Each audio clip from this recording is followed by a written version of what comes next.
Leaving is never just about walking away. Every ending has two stories, ours and the system or the part that we're leaving.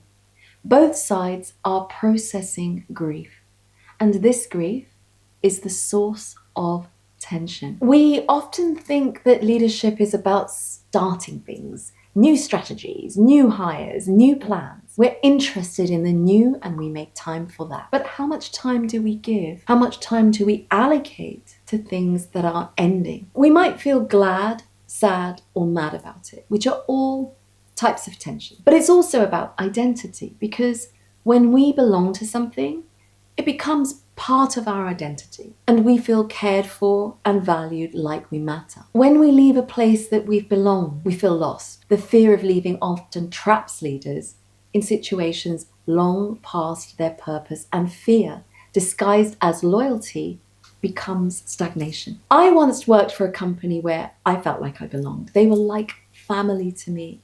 I was personal friends with many people and we shared the same values, friendships, and ethos. As a leadership team, the time for leaving came when my boss decided to retire.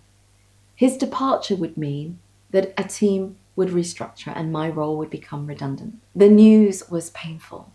I did not want to leave, but I had no choice. The decision was made. I felt hurt, angry, and actually abandoned. But I put on a brave face for my team. They didn't know what to do as they watched me. There was no help or direction, so they just put on a brave face too. For leaders, leaving shows up in many forms: ending a project, parting with a client, changing direction. Even when they choose to step down, it's an ending. Your job isn't to avoid endings, it's to honor them. It's to leave consciously, graciously, with awareness and gratitude, not resistance. And when you model a graceful exit, you teach your team that endings are not failures, they're simply transition. Leaving well is strategic leadership, because how you exit determines the space left for what comes next. Download my strategic tension test right now to explore how endings are or could be shaping your leadership. And subscribe, because next we're going to talk about change. That's the tension between what is and what could be.